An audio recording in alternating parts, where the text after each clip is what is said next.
La légende des deux amis de Raiatea.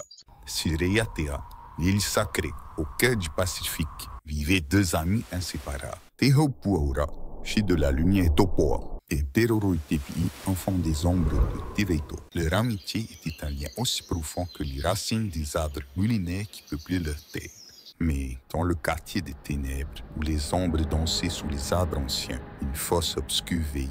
Une sorcière avide de chair humaine rôdait dans les profondeurs de la nuit. Un jour, Teroroitepi invita son ami à participer à la grande fête des ancêtres, un rituel sacré pour honorer les âmes des défunts. Tehopuaora quitta sa maison avec le cœur léger, impatient de retrouver son ami. Entre les deux communes s'étendait le lac Mana. D'un côté, le quartier d'Opua, connu comme le refuge des bons hommes. De l'autre, Teveito, un lieu redouté et sombre, que l'on appelait le quartier des ténèbres. Ce lac n'était pas seulement une frontière physique qui séparait deux mondes opposés.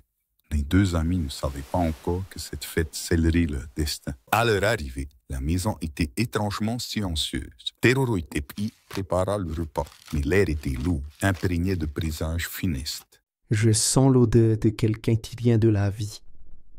Personne de la vie n'oserait venir ici, mère. C'est mon ami, Tehopuaora, venu pour les fêtes. La sorcière aveugle, mais terriblement rusée, sentit la chair tendre de Tehopuaora. Un frisson glissa dans le dos de la jeune fille, mais elle resta immobile, inconsciente du danger imminent. Il est tard. Mettez-vous au lit, mes enfants, que l'obscurité nous enveloppe. Teroroitepi, consciente que sa mère prévoyait de tuer son ami, se rappela que c'était elle qui avait préparé les matelas. Avec détermination, elle décida d'échanger sa place avec Tehopuaora, espérant ainsi la protéger du terrible sort qui l'attendait. Tehopuaora, écoute bien. Ma mère va venir te tuer cette nuit. C'est une coutume ici, une malédiction que je ne peux arrêter. Mais si tu fais exactement ce que je te dis, on sera saufs toutes les deux. Quand ma mère me tue, avant l'aube, prends mon cœur. Protège-le d'une feuille d'épée et suis les instructions que je t'ai données. Si tu fais cela, je reviendrai à la vie. À l'heure la plus sombre de la nuit, la sorcière frappa, mais c'est sa propre fille qu'elle tue. Aveuglée par sa faim et sa malédiction, le cœur lourd, Tehopuaora fit ce qu'elle avait promis. Elle prit le cœur de son ami et se précipita dans les montagnes. Arrivée au pied d'un rocher escarpé, elle découvrit deux corps, l'une blanche et l'autre noire. Sans hésiter, elle grimpa par la corde blanche, symbole de son ami défunt. Mais derrière elle, la sorcière, réalisant son acte terrible, la poursuivait avec une rage inhumaine. Dans un acte désespéré de courage, Tehopuaora coupa la corde noire, celle que la sorcière avait prise. La sorcière tomba, laissant derrière elle un silence pesant. Et Tehopuaora fut enfin libre. J'arrive au lac Mana. L'amitié est un malheur le jour de la séparation. Jour après jour, elle veilla sur le cœur, le protégeant du soleil brûlant et l'exposant à la rosée bienfaisante de la nuit. Et puis, un miracle se produisit. Teroroitepi, fille de sorcière, revint à la vie. Les puissances mystérieuses de sa mère l'avaient ramenée, et cette fois pour une vie nouvelle.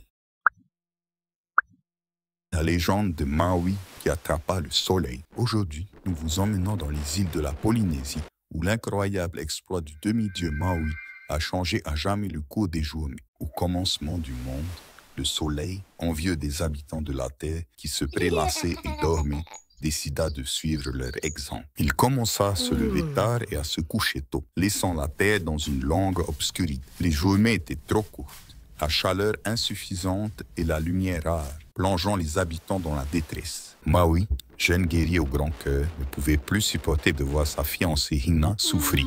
La colère et la tristesse l'envahirent, le poussant à affronter le soleil. Maui se mit à l'œuvre.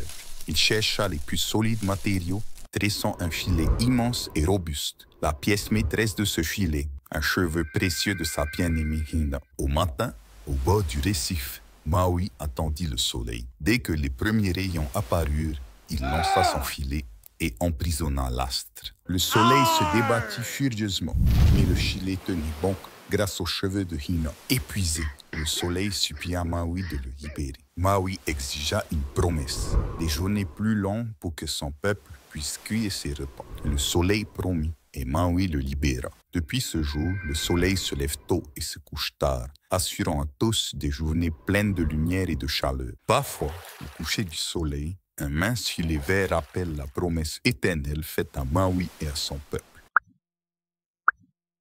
Il y a fort longtemps, sur l'île de Tupuemanu, aujourd'hui connue sous le nom de Mei'o, une légende est née. Une histoire de mystère, de rêve et de courage. Voici la légende de Moorea, une lézard jaune. Temeyatea et son épouse vivaient paisiblement sur l'île. Un jour, la jeune femme tomba enceinte et accoucha d'un œuf. Temeyatea décida de placer cet œuf dans une grotte appelée Veionini, près du rivage. Il attendait patiemment son éclosion, sans savoir ce qui allait en sortir. J'ai rêvé de notre enfant. C'était un garçon et sa peau était jaune. Son rêve s'avéra être prémonitoire. Le lendemain matin, il découvrit que l'œuf avait éclos, révélant un lézard de couleur jaune. Ils le nommèrent Moorea. Ils prirent soin de Moorea jusqu'à ce qu'il devienne énorme. Inquiète, l'épouse suggéra de quitter l'île par crainte que Moorea ne les dévore un jour. Bien que réticent, Temeyatea finit par céder. Ils construisirent une pirogue et quittèrent l'île pour Tahiti, se dirigeant vers le côté du soleil levant, abandonnant Moorea derrière eux. Moorea, ressentant l'absence de ses parents, se lança à la mer à leur recherche, déterminé à les retrouver. Son voyage fut périlleux. Il affronta 3 courants redoutables. Te Araveri, le courant du sans-pied, Te Whara, le courant épineux, et Te Pua, le courant puissant comme du savon. Chaque défi l'épuisait davantage. Malgré ses efforts acharnés, Moorea succomba à la force de la mer. Son corps fut emporté par les vagues. Le corps de Moorea s'échoua sur l'île de Moorea, autrefois appelée Eimeho. Qu'est-ce que c'est que ça? C'est un lézard jaune. Et Moorea. Donnant ainsi son nom à cette terre. Cette légende est gravée à jamais dans la mémoire de ces îles.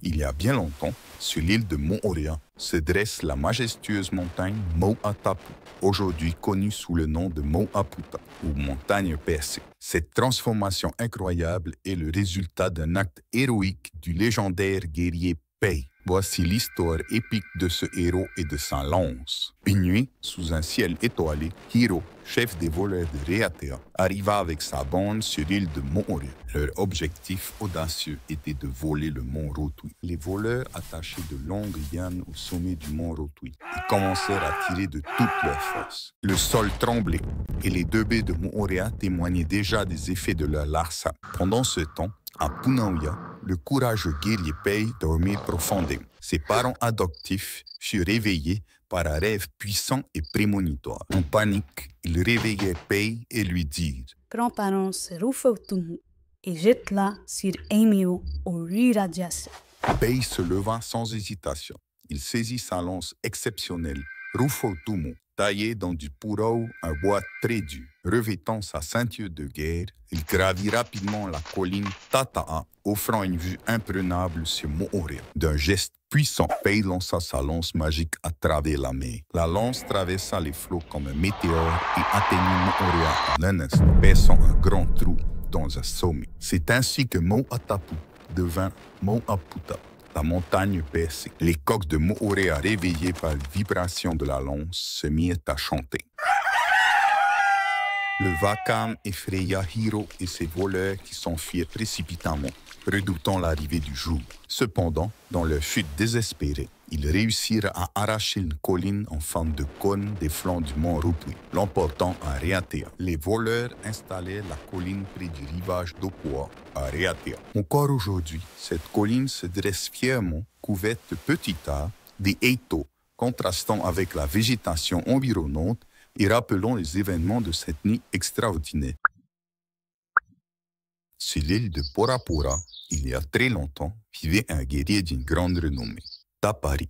Son nom résonnait dans chaque vallée et chaque montagne de Whanui, un village autrefois protégé par une fosse légendaire. Tapari, fier et courageux, veillait sur son peuple depuis une pierre sacrée, Te Ofei of Whanui, où il affrontait les ennemis qui osaient menacer son île. Pour protéger son village, Tapari avait installé sur les montagnes de Whanui des sentinelles, les Taura Napopotiri. Ces veilleurs vivaient dans des maisons de pierre appelées Te Papaputa ou Te Ofaiputa. Et leur mission était simple, surveiller l'horizon et alerter Tapari en cas de danger. Un jour, les sentinelles aperçurent au loin une gigantesque pirogue double approchant lentement des côtes. À son bord, 2 grands guerriers, venus des îles lointaines. Leur objectif était clair, s'emparer du mana, cette énergie sacrée qui donnait à l'île sa force spirituelle, et capturer Europa, le gardien des montagnes de Fan. Les sentinelles, reconnaissant la menace, crièrent à Tapari. « Lève-toi sur la pied de Fanou. La pirogue est là. Jette ta lance. » Tapari, dans un mouvement fluide et puissant, grimpa sur la pierre sacrée. Son regard baissa l'horizon et il vit la pirogue se rapprocher, telle une ombre sinistre sur les eaux claires. Sans hésiter, il saisit sa lance, la tendit vers l'avant et la lança avec une force prodigieuse. La lance traversa l'avant de la pirogue avec une telle puissance que l'arrière se disloqua immédiatement. La pirogue, déstabilisée, se redressa un instant dans les airs avant de s'effondrer avec fracas, se transformant en une magnifique colline. Cette colline, prenant la forme d'une pirogue retournée, est devenue une partie intégrante de la vallée de Fan. L'eau contenue dans la pirogue se déversa sur la terre environnante, créant une nouvelle rivière, baptisée Aremu.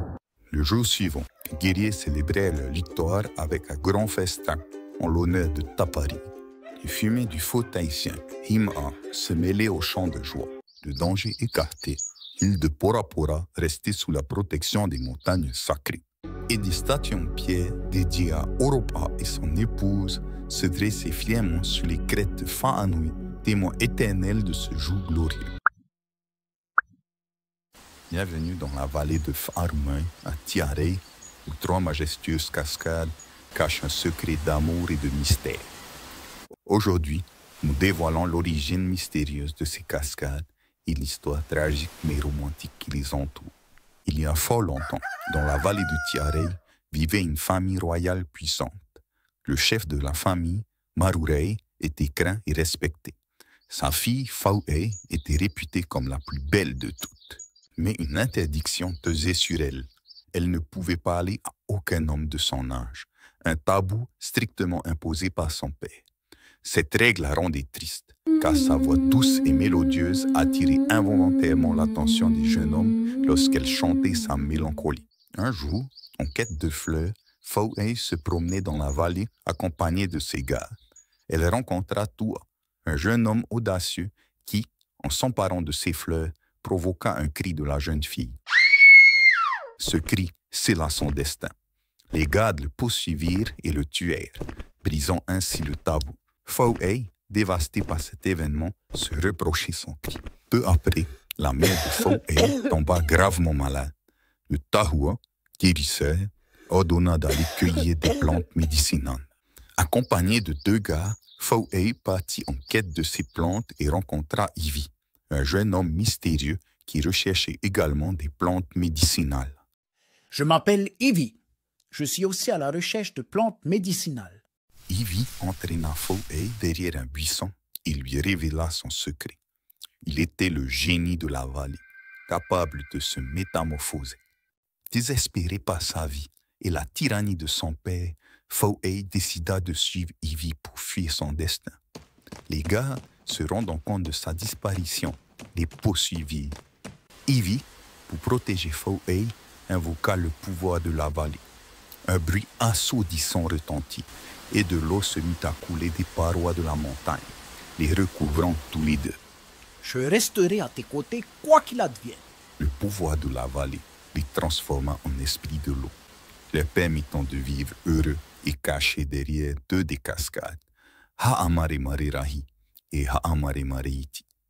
Les gardes, dans leur quête désespérée pour retrouver Fau'ei, furent eux aussi recouverts par une 3e cascade, Veimahuta, marquant leur échec et leur disparition. Depuis ce jour, la vallée de Fa'arumain est connue pour ses 3 cascades légendaires, symbole d'un amour interdit et d'un sacrifice éternel.